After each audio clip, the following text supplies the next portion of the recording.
Thank you very much. Thank you for having me at this wonderful workshop. My name is Chang. I'm from Fudan University, Fanhai International School of Finance at Shanghai. I hope someday you guys can visit Shanghai in person. This paper is a joint work with Fabien Valencia, who is now an IMF economist. This piece was written when I was a summer intern at IMF in 2016. Back to that point, Fabien was a desk economist for Mexico economy. So we guys some to understand Mexico's oil hedging program. Now, because we have Fabien at IMF, so the usual disclaimer applies here. Now, let me tell you why we are starting this project and what is the motivation. Now, we start this project starting from Mexican's oil hedging program starting in 2000. I guess I don't need to persuade all of you that changes in oil prices can create substantial fluctuations in economic activity, given that from yesterday's keynote speech, Professor Martin Uribe showed that oil price fluctuations indeed can explain many countries' business cycle fluctuations. But one interesting observation is that Mexico, among all these commodity exporters, has used some market insurance practice to hedge against the oil price risk. And they have been doing this for almost 20 years. Now, the idea for Mexico's oil hedging program is that the government gonna put aside a bunch of money each year to buy put options from Wall Street bankers.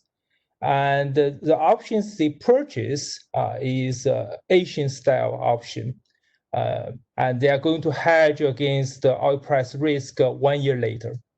And if 1 year later, the average oil price, of course, next year falls below some strike prices, they're gonna exercise their put options and get covered by the downside risk. And the strategy starts from early 2000s, but as far as we know, at least until 2016, we collect some data on how much they pay each year. In the left panel, you can see that in the right bar is outflows, which is the money the government pays in each year for this program. Roughly speaking, in each year, they're gonna pay around 0.1% of their GDP to hedge against oil price risk. And the program starts at least from 2000, and initially, this program does not make any money. Until 2009, when oil price tanks, and the oil hedging program actually covers downside risk. At that point, this program at the first time to make money, which is the blue bar you see in 2009. And the exercising put options gives a profit like 0.6% of GDP at that year. That's the first time when this program start to make money.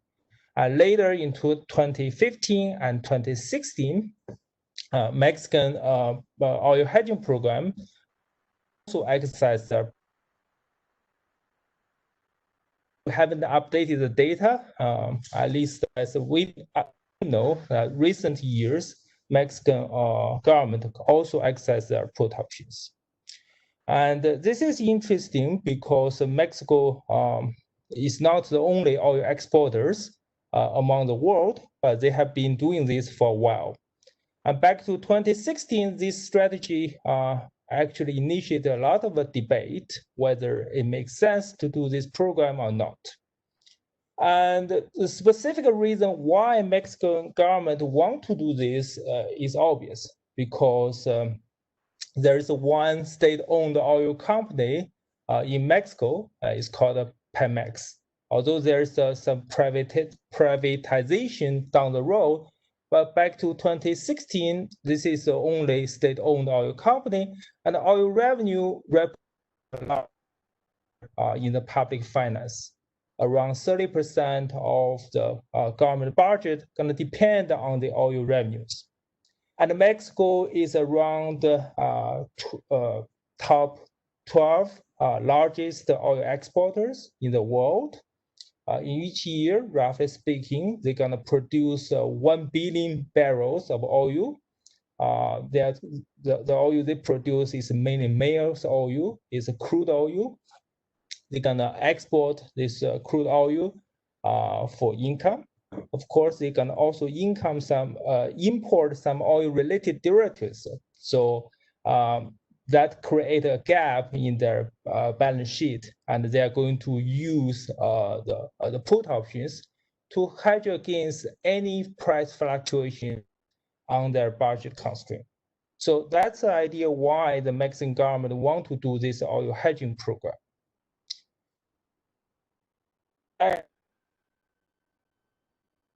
Between exporter and importer, so the government tries to hedge the net exporter. So the fraction they do is roughly like 30% to 20% of their total oil production in each year. Of course, the direct benefit of hedging oil price is that Mexico got downside risk of oil prices. But one interesting observation is that if you look at the sovereign spread dynamics and the oil price dynamics, which is on the right-hand side panel, you can see that before 2000, these two series are highly correlated. But after 2000, the correlation becomes weaker. Of course, there are many things going on, but clearly one need to do more empirical work to establish causality. But one potential benefit from hedging oil, as we will argue in a minute, is that they can create some benefit in the sovereign spreads if the price monsters. Now we will see how much I can persuade you on that. Okay, this is the introduction of Mexican's oil hedging program. The questions are pretty simple. So if you look at Mexicans' experience, at the beginning of this program, they are purely investing in this oil programming, oil hedging program, without accessing put options 10 years until 2009, 2015, and 2016. Programs start to make profit. And this is exposed. You're going to justify whether it makes sense to do hedging. What relevant to policymakers and academics is to ask how large the case is for the Mexican government to do hedging ex ante. From ex ante perspective, whether it makes sense to do the hedging, and if so, how large are the welfare gains from the hedging to this oil price risk, and if there are any welfare gains, what is the source of gains, and from that we can hopefully draw some lessons to the oil exporters. Now, in this paper, we try to do a quantitative analysis and basically set up a structure model to think about Mexico's experience to do oil hedging and versus a counterfactual do hedge. These two economies, we can get a sense of how much welfare gains hedging can bring.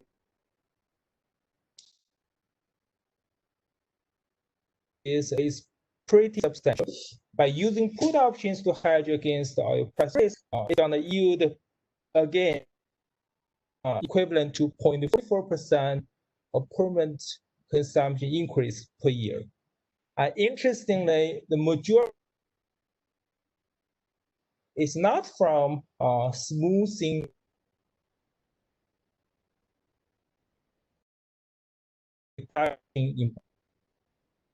so by having the international investors going to give you a more favorable price on the bond you issue. As a result, your borrowing cost can be reduced and you can use your bond more efficiently. So in that sense, you will generate. And interestingly, we also do some analysis. We find that you can benefit even more if you are going to use other hedging instruments, not using put option forward, because forward does not incur any upfront cost. You can actually. Now, this is our headline results. Of course, we contribute to many two-strand literature, one on sovereign default literature, the other on macro hedging literature. Now, one key difference from this literature is that we are directly study the benefit of macro hedging in the sovereign default model. And in particular, we calibrate the model to Mexico's actual data, because Mexico is the only country who has been doing macro hedging for such a long period. And of course, we identify the source of benefit. Without further delay, let me explain to you what we got. And before a period model to clear up our minds to understand the economic situation from hedge. Now let's imagine we have a two-period economy and you have log utilities and zero, and you consume in two periods. And period one, you can issue a defaultable debt at price Q, and you have some income at the first period, which is Y. And next period, you can choose either to default or not, and depending on the net income after defaulting and the default cost, which is a YDF. And there are two states of world we call high and low world. A high world with a probability of P.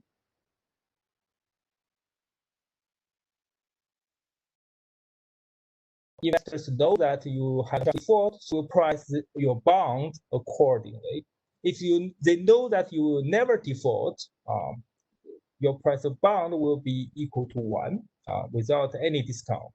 If they know that you will default at a low world and not defaulting at high world, and the price of bond will just equal to the probability of high world, which is P. If they know you will default anyway, the price of bond was nothing. Pretty simple. Now let's think about hedging, which is a put options. Now imagine the put options have a strike price, which is a Y bar, and it's going to depend on how high the Y bar is, and that will give you a cost of a put options. Similarly, if the Y bar going to be higher than your higher state of world income, investors know that you will access put options anyway, so the cost of put options will reflect that. And if they know that you only access in low world as opposed to high world, the cost of put options will reflect that expectation. Okay, so that's a pretty simple economy. And let's think about the economy has the option to do hedging. So what they do is that they pay a cost at the first period. So C0 gonna has a reduction of the by the cost of hedging, and exchange for some hedging at the second period. Now, let's consider the case where the strike price is just the average or the expected price of your income without hedging. And think about the rollover hedging. Now, in this simple economy, what does the rollover hedging do? Well, the first hedging makes your income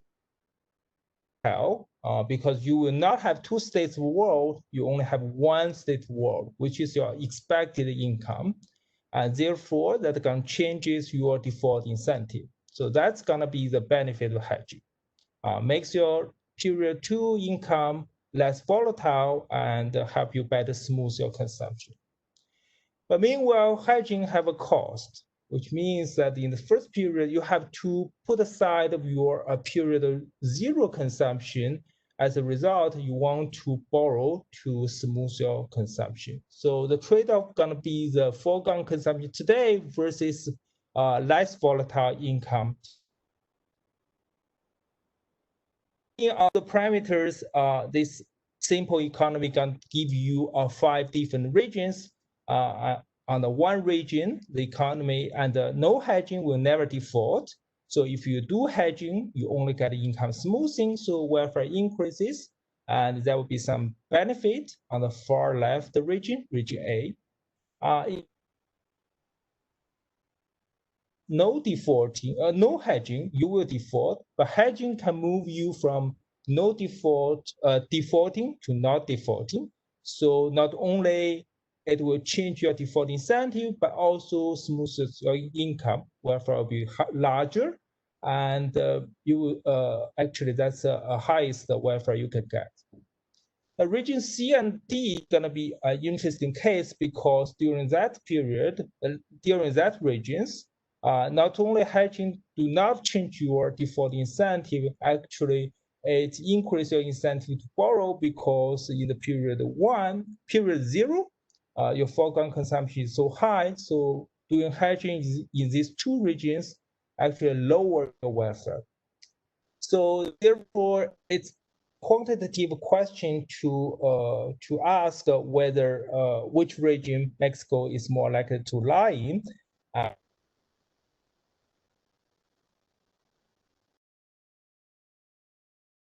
Now, we bring you to time horizon model. Our model is otherwise that the DSG sovereign default model. We features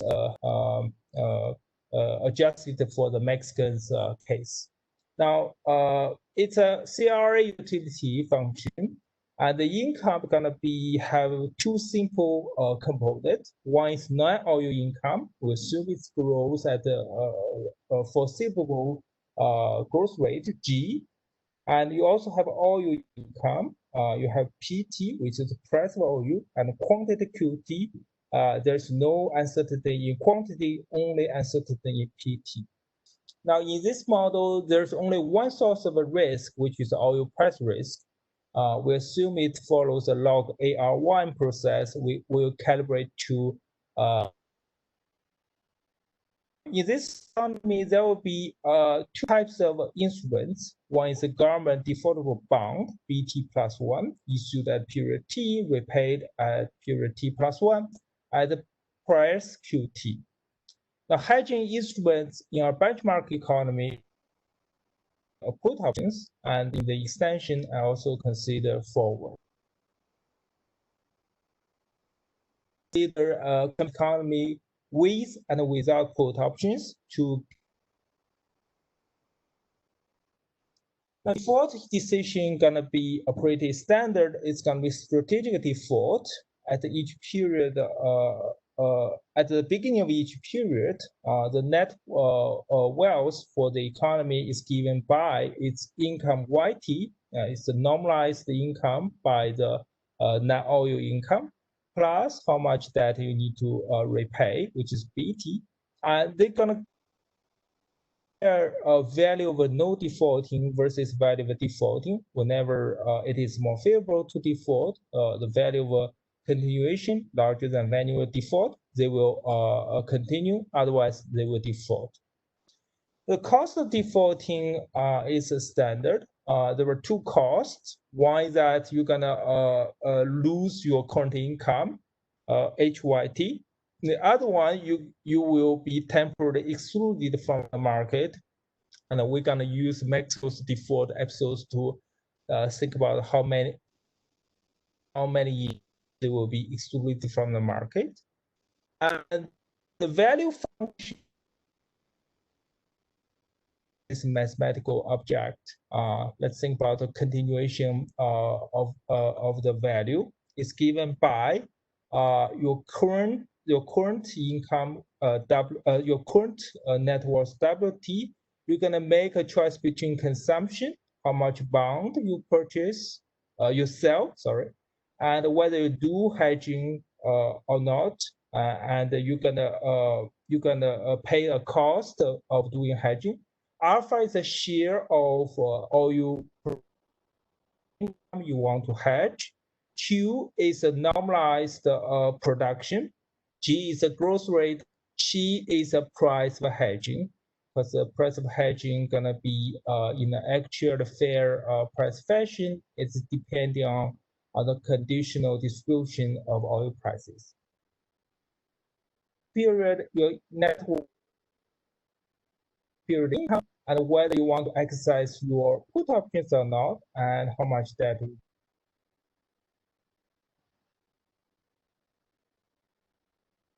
Now, value of defaulting is given by your material utility with lambda probability. You will come back, be forgiven by the market. With 1 minus lambda probability, you will stay in financial autarky. If you stay in financial autarky, your income will be lower by HYT, and you are not allowed to do either hedging or issue bond. So this is a decision faced by the government.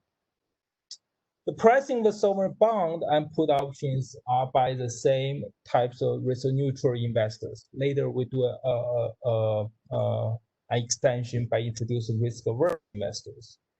And the price of bond is given by how much the country is likely to default. 1 minus that, and R star is going to be a risk-free rate. And the CPT bar is going to be the actual fair price for the put options. Whenever you exercise the options, somebody need to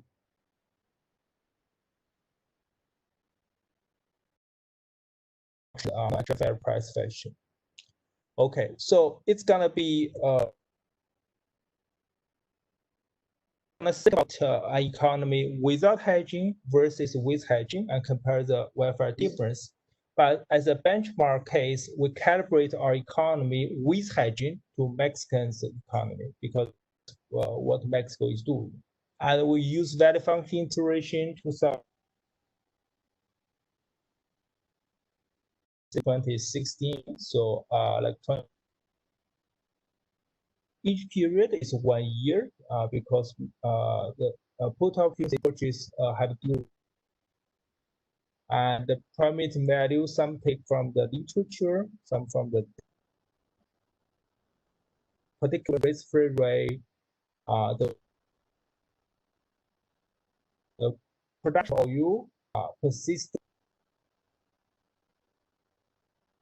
oil production, hedge rate, and non-oil income are directly taken from the data. Now, 2 parameters we choose to match 2 moments in the data.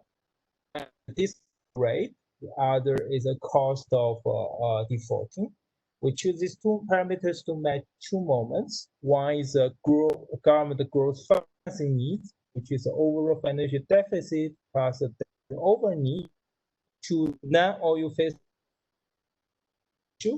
at roughly 12% in the data, which is the Mexican government bond minus US 1-year treasury at 1.5%. Now here's a calibration table. Most of them I have been explaining before. So there are 4 items I want to highlight. One is the strike price. We are going to assume that the Mexican government can hedge a fraction of the conditional mean of oil prices as a strike price. And yeah. Sorry, we have one question. Stephanie asks, does the put option together or alone result in complete markets in the model? Or is the put option not enough to create complete contingent claims markets? And also, you have 5 minutes now. Oh, sorry. So it's not, it is separately solved. It's not enough to create a completely contingent market. That's a short answer. Okay. So let me since I have 5 minutes, I need to skip this one. Let me show you direct results. And the key object we care about is the welfare gains from hedging. And here is a long run statistics. We got in the hedging, the debt for the Mexican economy is close to 12%, compared to the counterfactual economy where there's no hedging, the debt level is lower. That means having hedging, you can borrow more. Part of the reason is because with hedging, the default spread is lower. So therefore, your endogenous borrowing constraint is relaxed. Therefore, you borrow more, and moreover, you default less frequently. Now, so unconditionally, the welfare gains is around 0.44%. That's comparable to the existing literature where Brian Sesnan found 20.12 for a catastrophic bond, and Chang and Martins found 0.46% of GDP indexes. Okay, so source of welfare gains, as I said, so if the Mexico government use hedging, your income becomes smoother. As a result, your default incentive will be reduced. Therefore, investors know that going to charge you a more favorable prices. As you can see from the policy functions for the hedging economy, the bond prices is larger than the non-hedging economy, which is a red line. That's where the large source of welfare gains come from. Now, how do we do that? Well, we set up alternative counterfactual economy where you don't have hedging, but I'm going to give you the blue line as a price, as if you experience hedging. So, and then we got compare that economy with no hedging. We'll find the welfare gains in that counterfactual economy. The gains is around 0.4% of the permanent income, permanent increase in consumption. That tells us 90% of gains is coming from the relaxation of borrowing constraint. Okay, we do other types of analysis to make sure the economic story we're telling is at play. One last point I want to make is that, remember, our exercise assumes that the put options is priced at actually fair price. And then the question is that if the Wall Street bankers don't give you that price, at what point that gains will vanish? Now, to answer that question, so we augment the actual fair price of put options by an additional term, try to capture this excessive premium, or you call it risk premium. And then we rerun our economy to see by how large I should increase this extra premium such that the welfare gains will vanish. Now, here is the exercise. And the answer is that the gains are pretty robust and sizable. Only when you increase your excessive premium by 2.3 times of your average actual fair price, the gains will vanish. So that tells you, economically speaking, these gains of hedging is pretty robust. Of course, we have other robustness. You have 1 minute. Okay, perfect.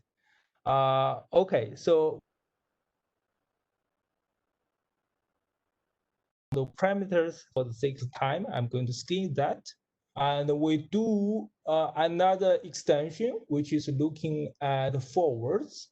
So key difference between forward and futures is that for forwards, you only need to lock in the price without paying upfront cost. And therefore, intuitively, that can help you smooth the income without foregone consumption. Therefore, the gains from this hedging will be larger than doing the put options. Indeed, we find that the gains are at the order point 89%, so much larger than gains of doing put options. Okay, so let me summarize. The key message from this exercise is pretty simple, which is macro hedging is very useful for commodity exporters. And indeed, we find Mexico can experience sizable welfare gains, 0.44% per increase in annual consumption. That's not a negligible number, actually it's pretty big. Of the gains from the reduction in borrowing cost. And of course, they can benefit from other types of hedging like forwards. Of course, our model simplifies a lot of real-world restrictions, for example, like political risk and implementation cost. If you're taking that into account, that could potentially explain why other countries don't do.